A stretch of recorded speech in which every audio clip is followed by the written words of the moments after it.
Good evening. Welcome to tonight's Shocker Family Table Talk. My name is Alicia Newell, and I have the privilege of serving as the Assistant Vice President for Student Affairs here at Wichita State University. We are in week 5. And week 5 is all about kind of getting readjusted in the semester and really just kind of hitting the ground running and doing all of the things maybe we would have liked to fall semester. And so also in the spring semester, we have things that are kind of transitioning for students in regards to academic advising, career readiness. And so today's presentation really is focusing on how to assist your student with those 2 units within the university. And so I'm going to bring on Erin Hamilton and Sarah Matthews, who's going to join us this evening. I've been with the university for 19 years. I'm a proud alum of the university. I love Shocker Nation. I'm also a first-gen student. And so being able to help your students within the university process and really making them feel at home is what it's all about for me. And I know it's the same for my colleagues as well.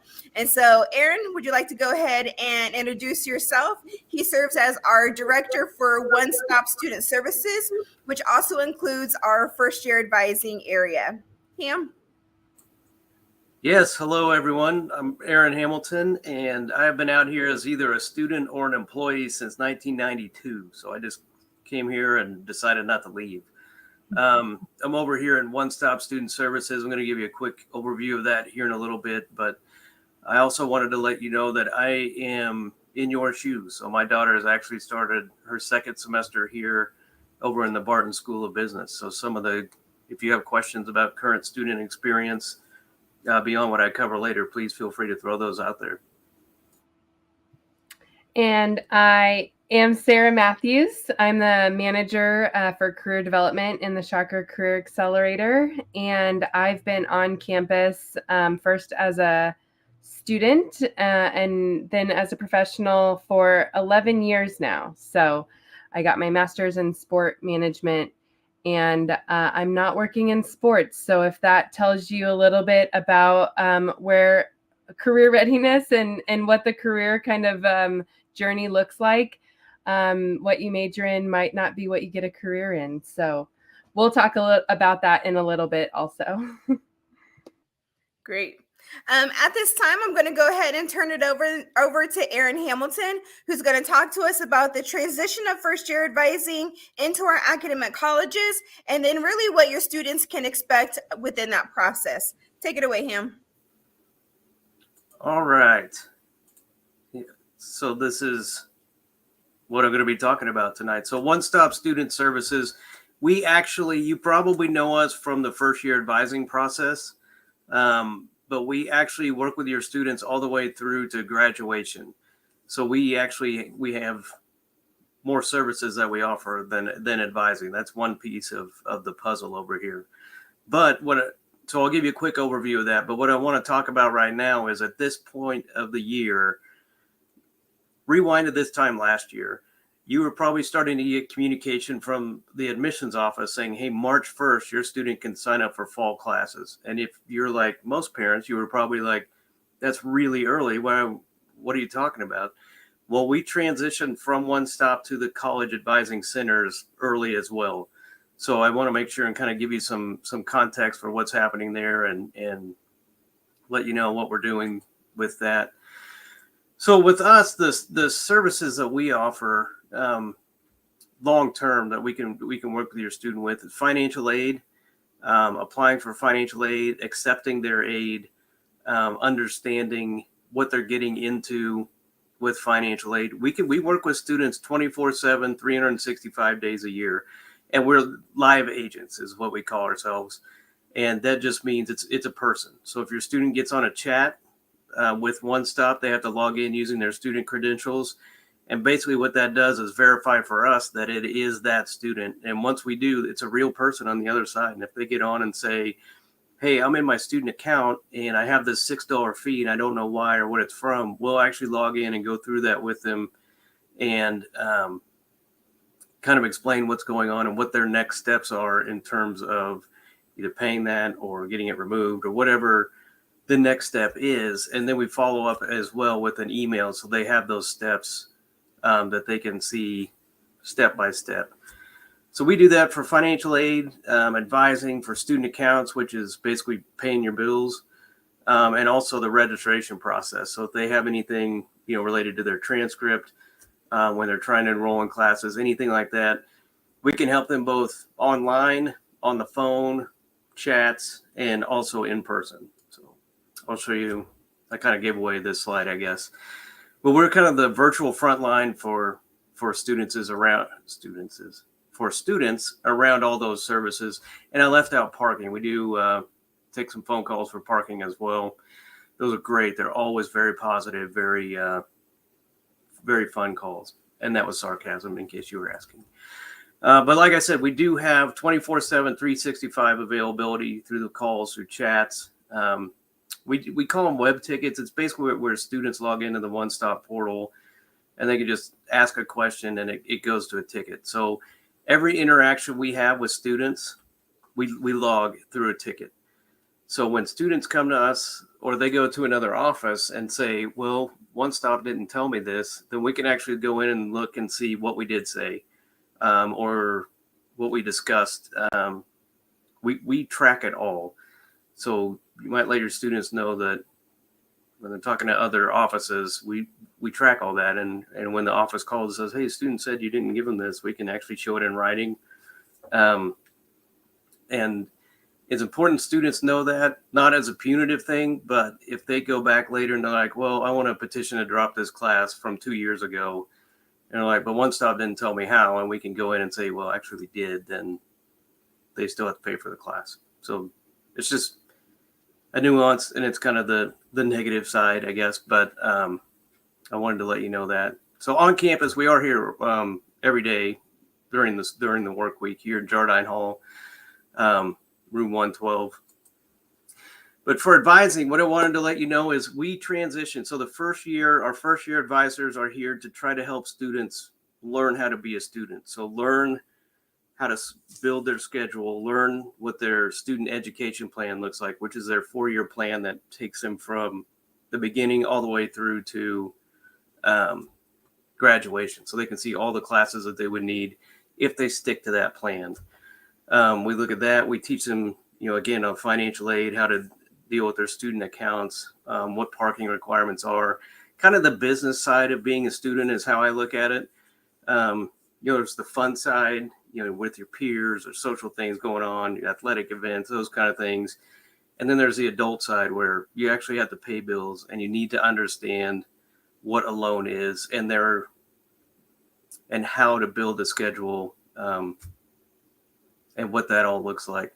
So as we make that transition, we do a few things. Today, actually, we had an event over in Shocker Dining for Shocker Hall Dining. So over in the dorms, where we invited all the first year students to come and meet their new advisors. So my advisors were there, the first year advisors were there to greet the students. And then we literally walked them over to meet in person their new advisor right there in the dining hall. So all the academic advisors on campus were there.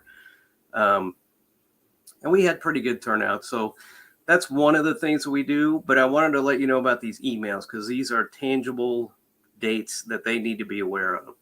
So depending on which academic college they are in, and I listed 6 of the colleges that make up the university. So applied studies, think education, sport management. My light just clicked off. I'm actually fine. It's on a sensor. They need to look at if you're talking to them and we're talking about transitioning to their college advisor, what that means is, and why I'm giving you these specific dates, is the earlier those students get in to meet with their advisor, the better schedule they're going to get. If they wait till July, really, if they wait till mid-May, a lot of the classes they want are either full or they're full at the times that they want them, or they've moved online, whatever it may be. So the earlier students can get in, the better. So I want to make sure all of you have specific dates, or at least as specific as I can get. So when we talk education, sport management, that kind of thing, we are going to send our email from Kelsey Abendroth. And my next slide has who our advisors are. So when we're talking about the one-stop email, you'll see, okay, this is who the email is coming from. But starting February 27th, we send it out to those students and say, hey, keep an eye on your email because you're going to get an email from your new advisor, and it's going to be March 6th. So that's how it works for applied studies. Business, we actually already sent the email to let them know that any of the business majors, your new advisor is going to email you tomorrow, so February 15th. Engineering, you can see the dates on there. Some of them wait until March. Engineering and fine arts in particular. Health profession starts early because they meet with every student individually. And to do that with the number of advisors they have to start early. And then liberal arts is down there at the bottom.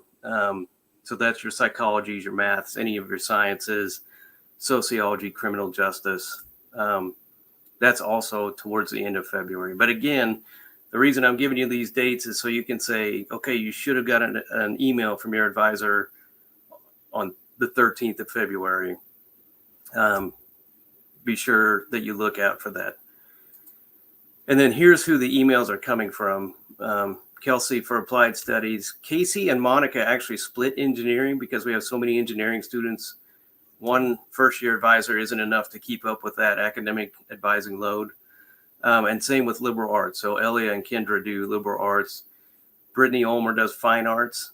So any of the performing arts, music, everything at Shocker Studios, that all goes through Brittany. Michelle Turnus is in business, and Hannah Van Orsby is with health professions. And when we send these communications, it's not just us saying, hey, go to your new advisor. We work with the college advising centers to build these communications. And like on the event today, that wasn't done in a vacuum. We worked together to try to make sure that process is smooth. We're going to do a survey in April. We did one last year of students to see how was this process for you and what can we do better? So each year we want to try to improve pieces of what that looks like. So we're working on that right now. But those are the main things that I had. I just wanted to make sure in as timely a manner as possible that I could get that word out and let you know about that transition, kind of what that looks like. What the college advising centers do that's different than what my first year advisors do is they'll work with your students not only on their schedule and on, like we work on financial aid and kind of the basics, but they'll work with them on minors, on specialist degrees, on all the way through to graduation. So like when the student graduates, they don't just graduate, they have to apply to graduate. And then the advisors go through and make sure they do an audit to make sure all the classes that they need are there. So they have a different role than we do in terms of what they look at. They also look at what's called satisfactory academic progress. So students have to that are on financial aid, students on financial aid have to maintain a certain GPA and a certain number of hours to be able to maintain financial aid. And to do that, it's called satisfactory academic progress. It's a federal requirement, but they look into that too. And if students are in danger of losing their ability to get financial aid, they'll reach out to those students and they'll work with them on that. So I wanted to share that. I know we're going to have questions. I will defer to Alicia to see if we're doing those at the end or now or how she wants to do those. Yeah, great. We will grab questions here at the end. But I think, talking about the advising experience, it's really tailored to each individual student. There's no one degree plan that is exactly the same as another student. And so whereas a student may be enrolled in 12 credit hours, most engineering students, for example, are enrolled in 16, 17 hours because there's so much math and science required in the very beginning. And those are 5 credit hour classes. Every student's schedule is different. And so the importance of meeting with the advisor, understanding what that class load is going to look like, and even knowing, hey, am I on track to graduate in 4 years? Is that something that's important to you or your student? a lot of times when, I work with families and parents get upset because their students having to take 4.5, maybe 5 years to graduate, it's not necessarily a bad thing. Of course, we want your student to graduate in 4 years, but if they need to take fewer hours to be successful in those courses, that's what we want them to do. Yeah, Aaron, I and saw you unmute. yeah, just to supplement what Alicia said, I'm a parent. I told you my daughter's here. She's out here in her second semester. I would highly encourage you not to push graduating in 4 years over graduating, because for most of our students, especially if they work, if our students work, 4 years it's possible, but it's incredibly challenging, especially if they're trying to pay as we go. We have students, working 30, 35 hours a week, some of them more than that. And to do that in a full-time class load, you literally can't do anything else. You can't be a part of a family. You can't and do it successfully. Otherwise, they're just going to burn out, and one of those things is going to take over the other. It just does. So be careful about telling them 4 years of graduation. A majority of our students graduate in 5. And by a majority, I mean a huge majority. Alicia mentioned engineering, for example. The math that is involved with that, it is complex and it takes time. And if they have an internship over at NIR and they're doing 25 hours a week there, you can't do 18 hours of math unless you're just, really wired to do math and you're kind of on a next level in that area. There's so much nuance. I'm rambling. But yes, each student's kind of academic journey is different, and we just have to be careful what we tell them. Yeah. And I think that's great advice, and just knowing that every student's journey is different. And really, what's the best path for your student? Your student and you and know your student better than anybody else. Your student knows what they can handle and what they can't handle. And so if an advisor is trying to put a student in 17 hours and they're like, whoa, I struggled last semester in 14, 15. Have them push back. Let them share that information, because the advisor may not know unless the student shares that with them. We're there to guide the student, not to require them to do specific things. And just saying, hey, this is what it's going to take for you to graduate within this time frame. And so we'll talk a little bit more about that here when we get to some of these questions. Next, I'm going to bring Sarah back up, who's going to talk to us about the career readiness and what does that all entail, because this is really the exciting time of our students' life where they're transitioning into their academic majors, and they're in the college, they're getting, career advising from their faculty advisors, and really kind of getting a taste of what is it like to be within that discipline. And so I always tell students, you're never going to purchase a car without test driving it. And that's really the same philosophy I take into selecting a major. You want to test drive it and see, is this really the right fit for me? Because we don't want our students to graduate without that experience, because that holds so much weight in regards to, is this what I want to do for the rest of my life, right, Sarah? And so Sarah's going to talk to you a little bit more about what does that look like, how your students can take advantage of that, and really kind of the time frame of when they can get started. So Sarah, take it away. Awesome. So thank you so much. And exactly what Alicia is saying in the Shocker Career Accelerator, and what Aaron is saying is, we're really here to teach your students that, the career journey is a lifelong journey. Students are going to have an idea of what they want to do. And then the next day they might change that idea.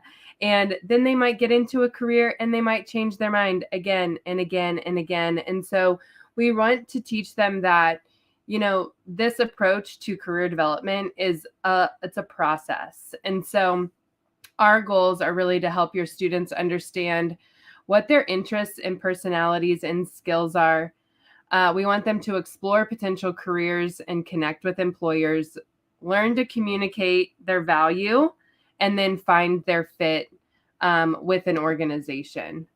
So I want you to think a little bit where your student might be at on their journey, because every student is different and they're going to come in on a different stopping point on this little wheel. So think about, does your student have an idea of what their career interests are and what they might like to do? Do they want to work with people? Do they want to work with their hands? Do they want to travel with their work? Do they know what subjects interest them? Do they know how to describe themselves and their personality type? Sorry, some of my presentation is getting cut off a little bit. If your student doesn't know some of these things yet, then this is where they're at. They're in this stage, in this self-assessment stage, where they need to figure out some of these things, answer some of these questions, and our office can help them with that. We have career advising appointments with a career counselor, and we have access to a lot of different career interests and personality assessments that can help students kind of figure out who they are, what they might like to do as they prepare for the next step, which is about exploring different careers and connecting with professionals or employers.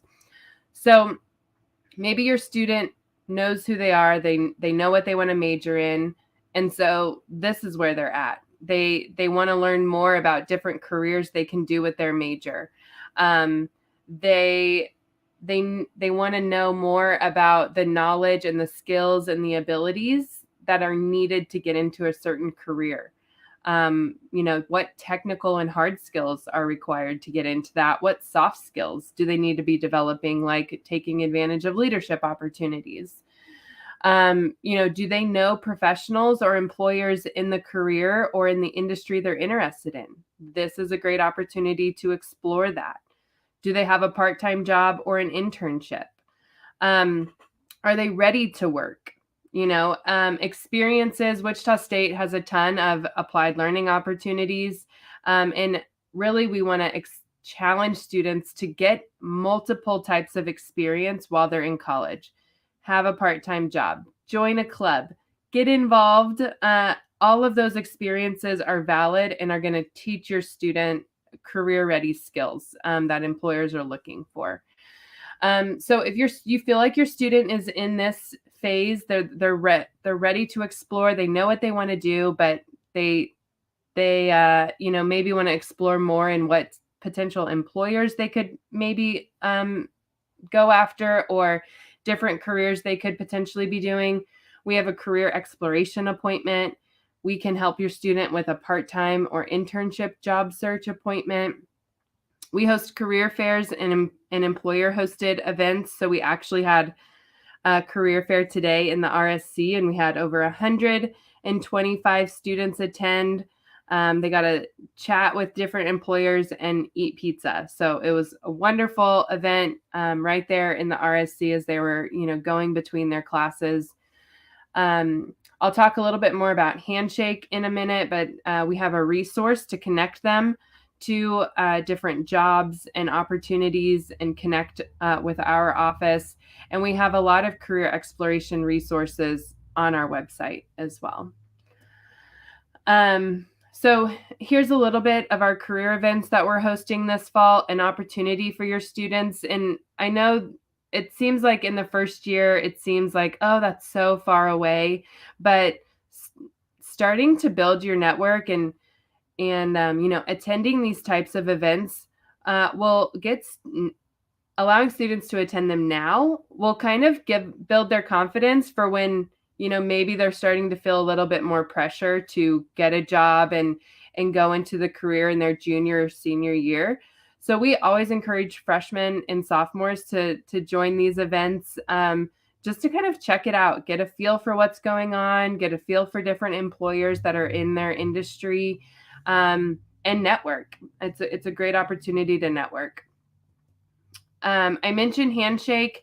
all of your students, this should be maybe the first question you ask them. Are they on Handshake? If not, they should definitely create a profile on Handshake. It's kind of like our Indeed of sorts. It's a job search engine, but it also is the way that they connect with our office, how they schedule appointments with our office. And through the good side of COVID, when everything went virtual, a lot of employers host virtual events via Handshake. So students can find those and join a virtual event hosted by Google.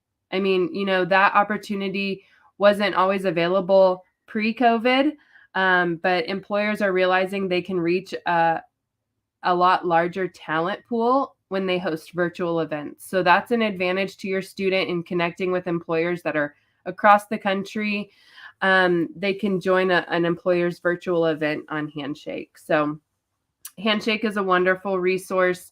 And if they complete their profile, recruiters will actually reach out to them with potential job opportunities. So don't miss on Handshake. So maybe they know who they are. They know what they want to major in. They, have an idea, a career interest, and they're ready to work. Part-time job, they're ready to get an internship. The next step is they need to know how to communicate their value to a potential employer. And this is where we see students just lacking the most confidence. They have great experiences, but they just don't think that it amounts to anything that's valuable. Our students are skilled.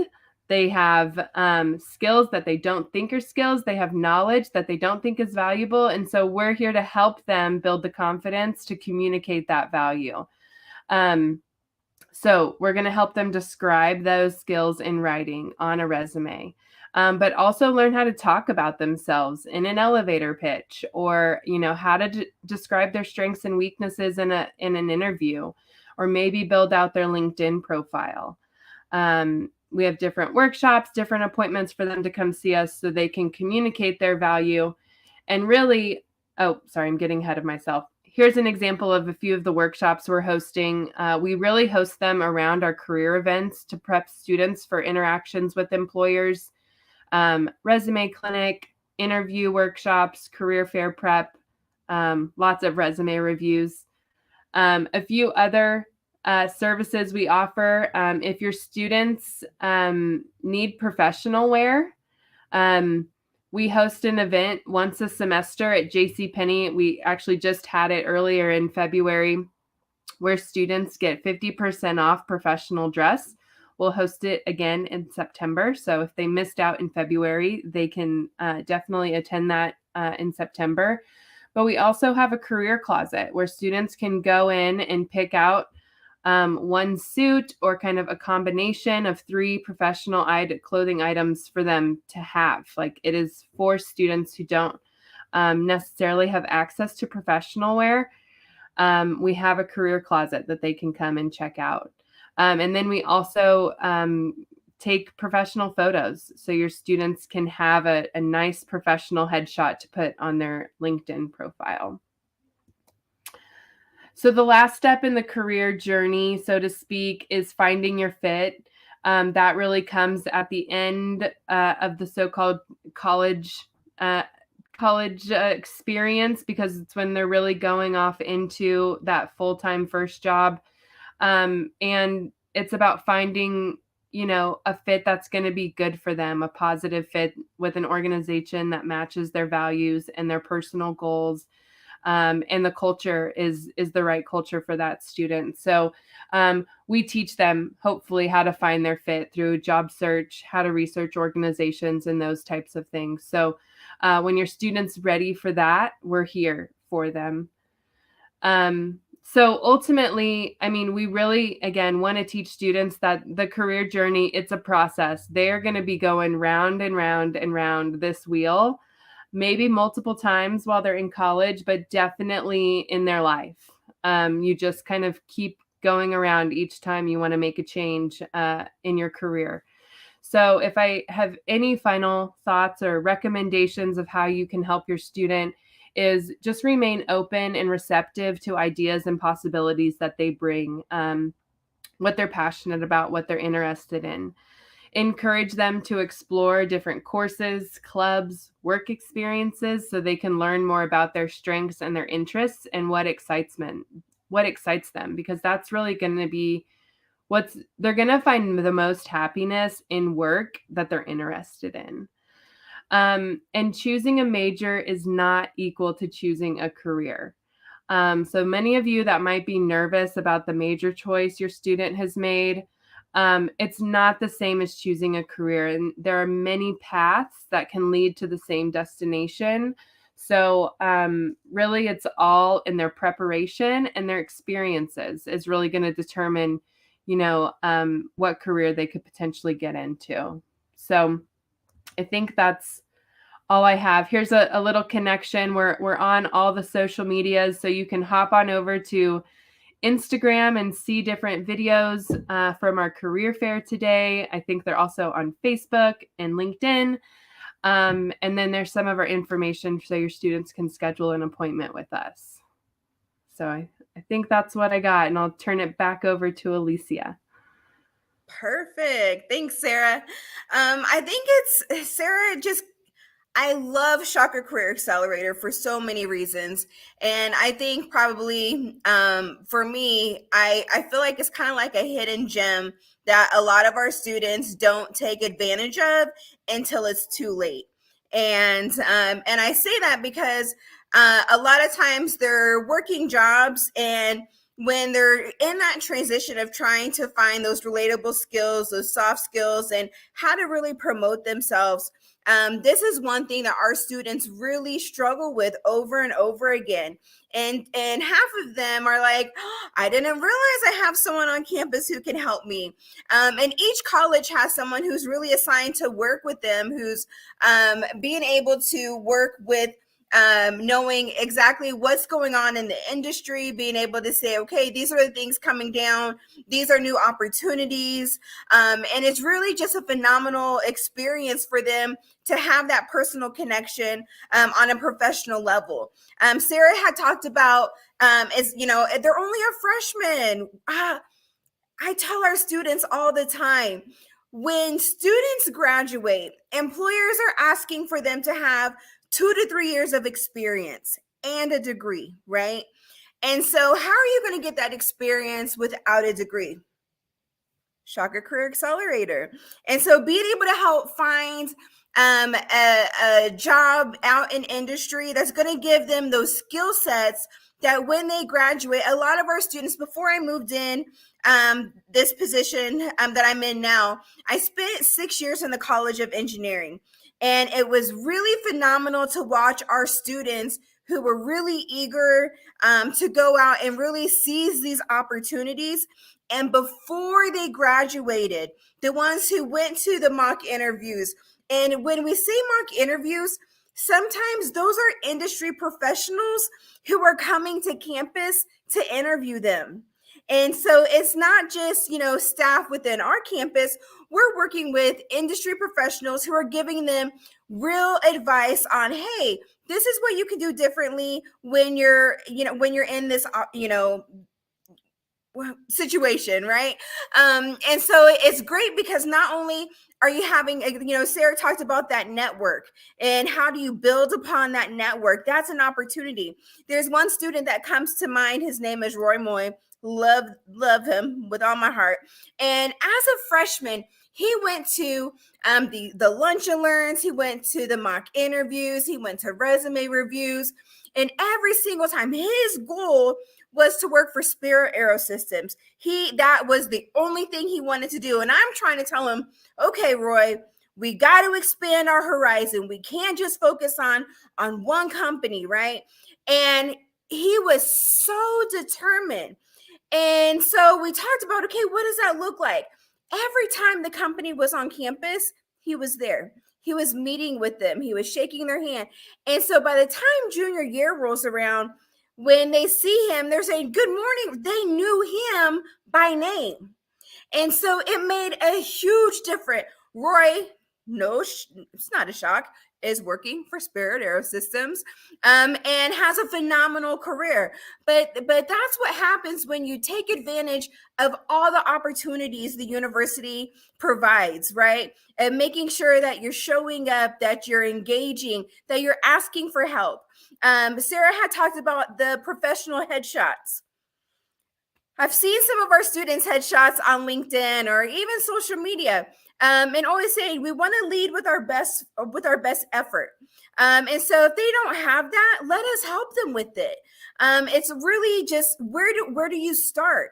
And having someone take a different perspective and saying, hey, let's tailor and work on these things, and then by sophomore year, junior year, we should be able to progress and work up towards whatever the end goal may be. And so, great, phenomenal job, Sarah. I absolutely love everything Shocker Career Accelerator does. And really, it's just good people. When, we have a lot of students that, I love the fact that you said, a major does not, it's not the same as a career. There's plenty of different, pathways to your career. You talked about your major in college has absolutely nothing to do with what you're doing now. Same here, right? And so I often hear a lot from our students that, I'm so miserable in my program, but I can't change my major because my parents won't let me. And so when they're in there talking with Aaron Hamilton and his crew for advising, this is some of the things that they're talking about. Hey, why don't you go work with Sarah over at Career Accelerated to figure out what are you passionate about? What is it that you enjoy, that you love, so that we can help you have a career that you're proud of and that you enjoy doing on a daily basis. And they're tough conversations. And so when we talk about supporting your student in the process and the journey, it really is from, that first year of, ooh, what do I want to do? And like, okay, like, I don't understand how you're going to do this, but go to it, right? And encouraging them to go and meet with someone to talk about what all can I do with this degree. I'm really surprised, and Aaron can probably highlight this as well, is a lot of times students have no idea what they can do with a degree. They're saying, oh, I'm going to be a chemistry major, or, oh, I'm going to be this. And they have no idea what they'll do with their degree. They just know they love the subject. And that's great. That's part of it, right? But there has to be a plan of how are we going to help get them to that endpoint. And so there's a couple questions that I am going to get to here. And so I guess this is for Aaron. When it comes to advising, when should a student start looking at like a degree plan for graduation? Is it too early to start doing that freshman year, or is that something that they should do later on in their journey with their advisor? That's a great question. We have, it's called second semester advising, where students are required to meet with us in person in the fall of their freshman year. And when we do that, we've built those student education plans so that we can actually, that's part of our meeting with them, is just walk through that degree all the way through to graduation. Because there's multiple points of value here for this. So part of it is, so they have an idea, okay, I can see, to be able to visualize it, for so many people that are visual learners, be able to visualize, okay, I can see a path. For others, they can see the path and they're like, I'm not doing that. There's no way. Because it's just not what they're interested in. And so we have, it's called a what if analysis that they can do in their, it's called DegreeWorks. It's in their, in my WSU. And they can do this what if analysis and basically say, okay, what it does, it pulls in all the classes they've already taken, any classes they brought with them from high school. So if they took a current enrollment, advanced placement, anything like that, brings all that in and says, what if I change to an English major? What does that look like? And it'll build that plan for them so they can see that. And they can do that what if analysis for any degree. But for us, we start freshman year because we want them to know, A, that the tool is there so that they have availability to it, but B, so they can start seeing, okay, here's what that progression looks like. I'm in nursing. Okay, I need anatomy and physiology by this date. I need, these chem classes by here. I need biology by this. I need to go to the cadaver lab that Aaron's had to be removed from twice now because he passes out, by my junior year. That's a true story. But they can see it. And it a lot of times it's very illuminating to see where that goes. And to get to Sarah's point, and some of what Alicia said too, that academic progression has to run, in my mind, parallel to their professional progression. So the Barton School of Business, for example, they have a program that is beyond the classroom where they work with students on all the things that Sarah was talking about, but they focus it really on the Barton School. And it's called Professional Edge, and it's working on those skills beyond the classroom that help those students. And I can't echo what Alicia said enough about Sarah's staff, that, when you're 18 years old, not all of them have the confidence to understand how valuable they are as an employee. If you just look at it as an employee, not even as a person, but as an employee, they don't have that confidence yet. They don't see that me showing up every day and actually doing my job is better than a lot of people out there. And there are ways to articulate that.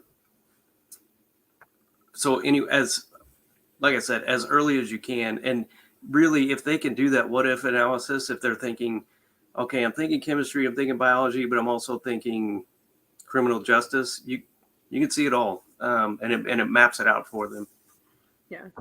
Yeah, I think that's really probably like one of the hidden gems and secrets within at the student's fingertips, is being able to utilize the what if I change my major, what if I add a minor. It's going to show them what courses transfer into the new major, and then also what courses don't. And so a lot of times students will say, I'm going to waste all of these hours. And so that's where we're having them go to Shocker Career Accelerator to talk about, does me having this specific degree really matter when I want to go into here? And so they're talking about transferable skills. They're talking about all of the other things of how they can maximize that particular degree within other career fields.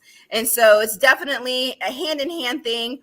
I don't see one without the other, because really it's both guiding at the same time to get our students to where they need to be.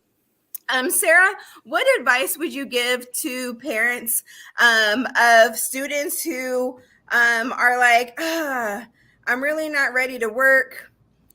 I just need to focus. We have a lot of parents who are encouraging their students just to kind of, take their time, getting that experience, just focusing on school. What advice would you give? Do you agree with that?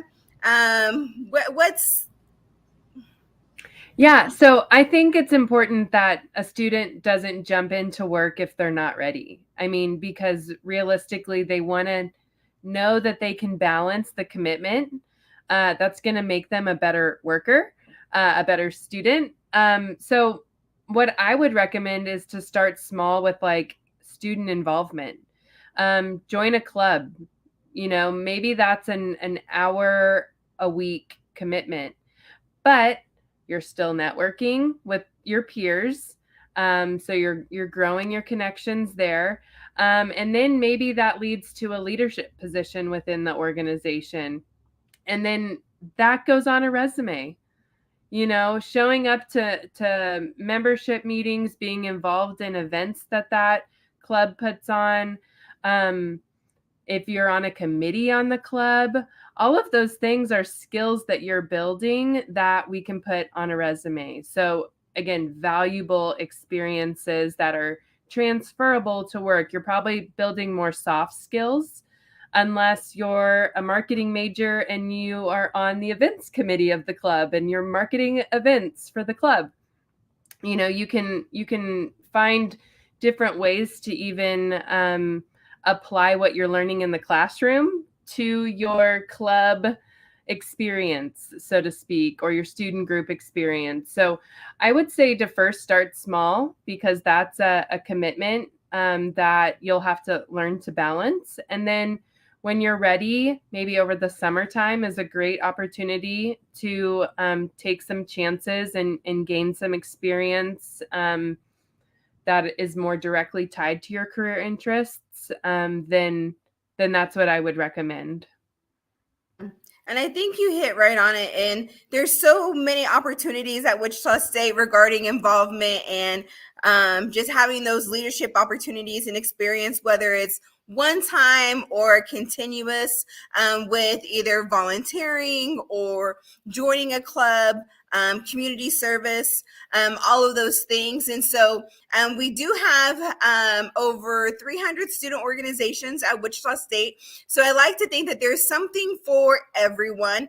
And if not, your students have an opportunity to create what's missing. And we have staff on standby in our student engagement and leadership and advocacy office, SEAL, who would help them with that. And so in the chat, I believe, here we go, SEAL. If you go to the website, students would be able to go and click on Shocker Sync. And Shocker Sync is a platform that students can go and really just kind of explore all of the opportunities to get involved on campus within a club or organization. There's not only academic clubs and organization that's going to get them more connected with their academic college and major, but also Greek life, there's cultural clubs, social clubs, there's intramurals, just a ton of things. And so when we're talking about all of these other co-curricular activities that are going to give soft skills, I remember a student coming back and sharing with me that the company had asked, give me a time where you use conflict resolution. And their organization had just went through something and transition. And so they talked about that particular experience. And they were really just kind of blown away that as a young college student, that they were able to kind of navigate that within their process in an organization. And so, again, phenomenal opportunities. So if there's no more questions, I'm going to check real quickly here. Nope. That I'm going to open it up for Sarah and Aaron if you have any last parting words of wisdom to share. And maybe not. No. I'll go. Actually, to get back to the question about working, because my wife and I and our daughter had this conversation, and I'm fortunate because I work here, and so I've been able to see what works for students and what doesn't. But like Rhonda and I, my wife, we were both the first people in our family to go to college. We had no idea what we were doing or why we were doing it. It took us a while to get our feet under us once we got to college. So I worked, 30 hours a week and then full time over the summers, my whole 5 years, because it took me 5 years. But we talked about that with our daughter, and it's hard conversations to have because I look on my own experience. I think, well, I did it, but I also know that my daughter's academic expectations of herself are much higher than mine were at the time. We're in very different places just in life than we were. And it was hard. So she is working, but only about 15 hours a week. And a lot of that is on the weekends.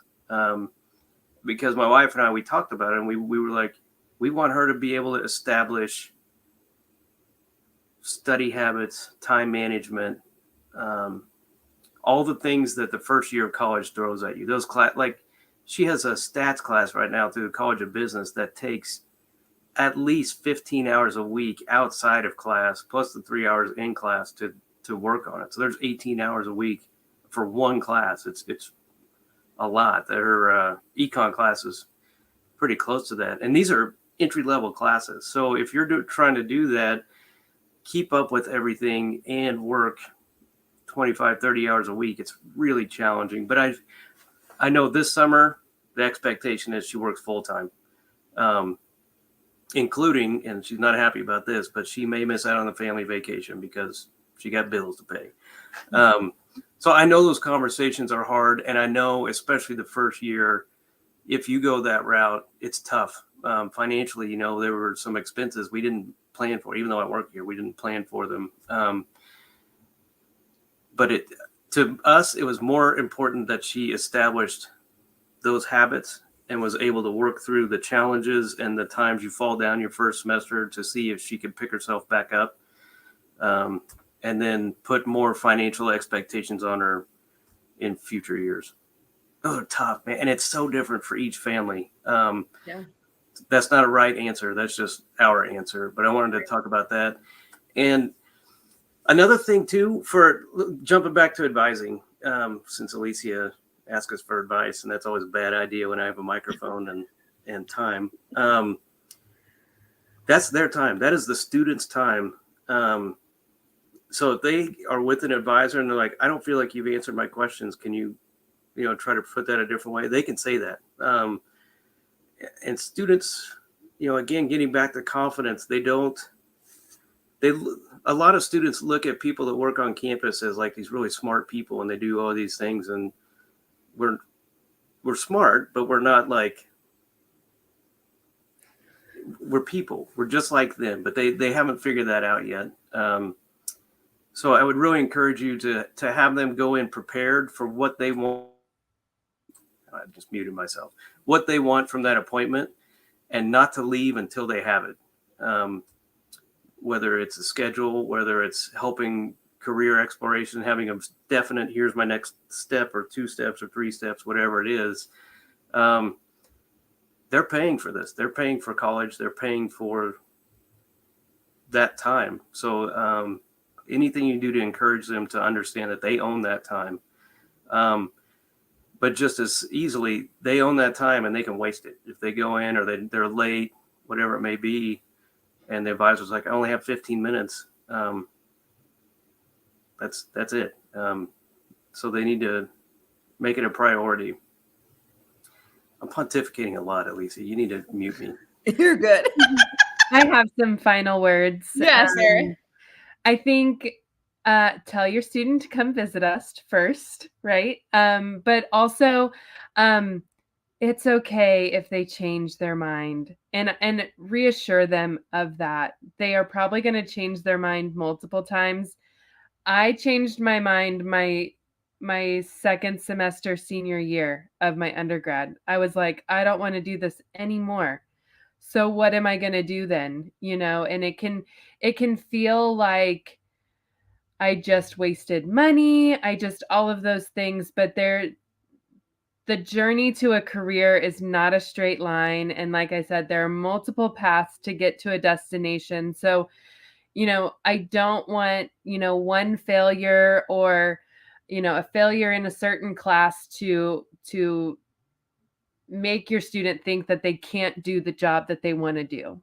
So, if they have any concerns about that, have them come see us. We will explore, we'll break it down, we'll look at their skills, and we'll realistically be able to say, okay, if this is what you want to do, this is what it takes.